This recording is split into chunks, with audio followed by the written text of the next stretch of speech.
Hello everybody, welcome to 8 Worlds. So the Nintendo E3 digital event just finished up. Obviously there was a new Legend of Zelda trailer, which we'll probably be showing video of throughout this video. And so I'm here with Dillon, who you may recognize from GQQ, and our unfinished Top 10 Underrated Video Game Soundtrack series, which he never finished. And we're going to talk about the new Zelda. We're going to give some crazy theories. You're very familiar with me doing this for Hyrule Warriors. Now we're going to do it, both of us, because we are absolutely Zelda obsessed and know way too much about Zelda history. So we're sitting here, surrounded by Hyrule Historia. We have The Legend of Zelda: Link to the Past Player's Guide. We may run off and grab other instruction manuals and things throughout the course of our discussing. So, we've seen a little glimpse of Link in this new trailer. Well, there are two big things that stood out to me right off the bat. The first one was the architecture, which would seem to point to something of the world itself, not of the world itself, which seems to point to something in the same timeline as Majora's Mask and Twilight Princess. That kind of very Aztec, blocky kind of architecture. The second thing, though, was Link himself. He looks extremely young, and if you notice the length of his sideburns as compared to how Link was drawn in the 80s on the original timeline of 1, 2, 3, it seems to fit in a lot with that. Right, and really long hair and back, and if you'll notice, the new Link in this new trailer has his hair back in a ponytail, so it's longer than most longer than you want to deal with on a day-to-day basis without putting it in a ponytail. Right. Also, in like all the things he's wearing, he's not wearing a hat, he's not wearing a green tunic, there are no Triforces that we've spotted on his garb, so it seems to be kind of a pre-hero. Though there is, we did notice if you look on the wooden shield, there's sort of some Loftwing designs going on there. On his cloak, at the very bottom of it, there's kind of that weird arrowhead triangle, like at the bottom, like at the bottom of the Hylian or the royal family crest. Yeah, there's a few triangles, but no like Triforces. Yeah, no straight up crest. And then the other thing that leads me to the idea of the Twilight Princess Majora's Mask timeline is Link's shield has very similar design. Oh, you're right. To what's on his Majora's cloak. Mask one, yeah. Yeah, the Majora's Mask one. Same with Majora's Mask itself. Has triangles, but no Triforces. That kind of tribal exactly. art style. It's very like Aztec. Whereas opposed to Link from 1, 2, 3 is very European or sometimes Greek in its architecture. I kept earlier trying to think of a way that it could come between Link to the Past and Zelda 1, because Link to the Past is a prequel to Zelda 1, and so is there some way it could fall in between, but he's not in hero's clothes.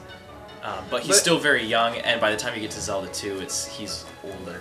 But as we noticed before, there's a lot of stuff happens between Link to the Past and Zelda 1. It doesn't go straight from Link to the Past to Zelda 1. We have but it is both the same Oracle. We have both the Oracle games in there still. Yeah. And does Link's Awakening take place in there, or is that okay? So that's all of the Game Boy.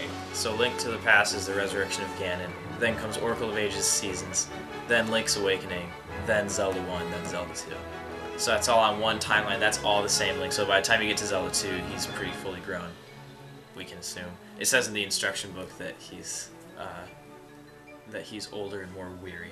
But once again, that is a different timeline than the Majora's Mask and Twilight Princess. Right. Which, however, the art style fits in kind of there. Right. Let's talk about the art a little bit. It's obviously cel shaded, but it's also very detailed. Mm-hmm. It's not, Wind Waker was relatively textureless.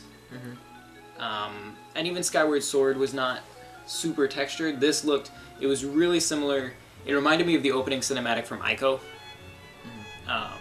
Or Ico, however you want to Ico, Shadow of the Colossus, that series. It had a very similar look to that.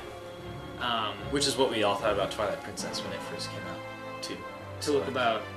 Yeah, and we talked about, before we started recording, it's somewhere between Skyward Sword and Twilight Princess. Yeah. And unless you have something else to talk about with timeline, do you want to talk about kind of that environment, the Enuma? Yeah.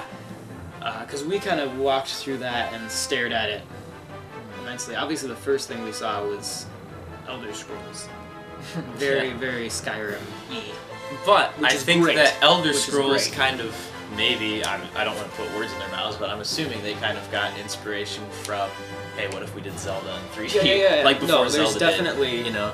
definitely Zelda influence is in Elder Scrolls. And I've thought for a while now that Zelda could really... Because, I mean, with Ocarina of Time, for the time, that was a huge overworld. And then, it just, you look out across it and you could see the castle really far away, and you could go there. You could see Death Mountain, and you could go there. But there were obviously load screens, like, sure. for other places. I think that the biggest thing I didn't like about Skyward Sword, and I loved Skyward Sword, almost every single thing about it, but I was so excited when they said that, like, the overworld itself was going to have puzzle-solving aspects, because, like, I'm a huge fan of, like, the first three. Yeah, I really love, early. I love, like, just original Zelda,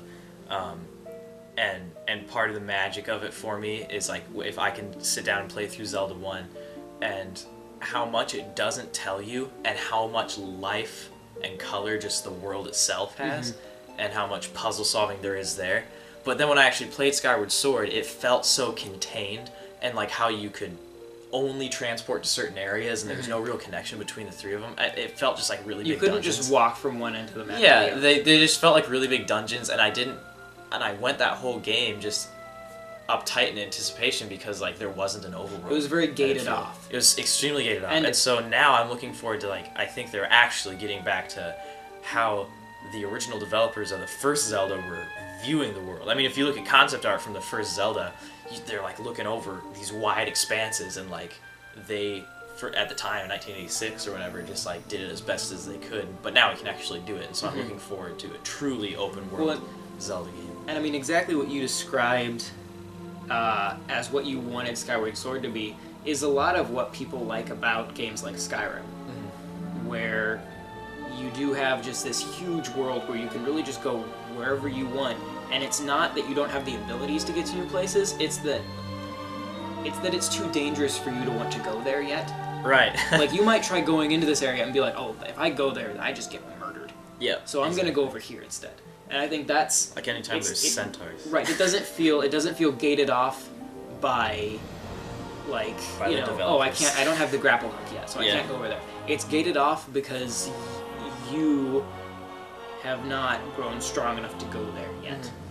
Well, I'm just looking forward to the fact that, like, once I get into the overworld of this new Zelda, it's like I'm not even gonna know what to do first. Like, I'm so excited. It's like, well, I have to start somewhere. And it's like, that's 1/99,000th of the ways you can go. And and hopefully it'll have a lot of the same, like, one of the cool things about games like Skyrim is that, like, I can play through that entire game and then keep going. And I still have tons of stuff left to do in that game. Right. And I've been playing it for years now, and I'm nowhere near finishing it. But I can also start a new game and go somewhere else first and experience completely different things. Oh, yeah. And so I think there's hope for this to be kind of in that vein. Because Skyrim also always reminded me of, like, of Majora's Mask on steroids. There are all these stories that you don't have to put in, but if you do, it makes the experience so much richer, and you have to get off the main storyline to truly enjoy it. And I'm hoping that this will be that same kind of thing. Because, I mean, keep in mind, Majora's Mask, that was Anuma's first Zelda game. Right. So he kind of started that. Because to me, part of, and I know to Miyamoto as well, when he created Zelda, part of the fun of Zelda was the community aspect of it. Like, it's very much a single-player game, unless you're counting Hyrule Warriors or whatever. But, like, the canon Zelda is very much or a the single... Tingle-Tuner. Or the Tingle-Tuner.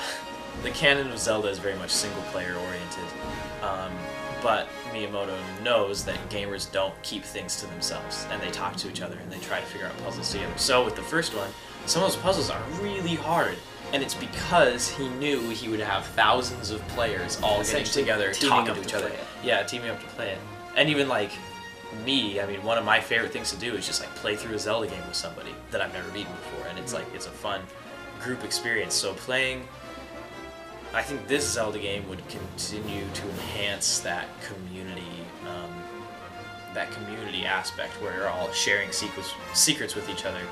And it's not so much to ruin the game for you, but it's because there's just, in terms of sheer volume, so much that it's like you want to share what you came across and like you want to talk about it. So I think that'll be a really fun revitalization of kind of the core idea of Zelda. Wait, what? Okay, so thanks for watching. If you stuck around through all of this, I'm John, that's Dillon. You can check out more of Dillon on 8 Worlds News on GQQ, or watch his half-finished project, Top 10 Underrated Video Game Soundtracks. You can watch him on The Adventures of Thunderbird Circular on my other channel. You can watch his band live broadcast, all that good stuff. Yeah, so we're gonna go subscribe to this channel, follow us on Twitter at 8Worlds, like us on Facebook, facebook.com/8worldsnews, and check out our blog where we post features and reviews and things like that. That is 8worldsnews.blogspot.com. Yeah, that's all I got. Yeah. Okay, bye.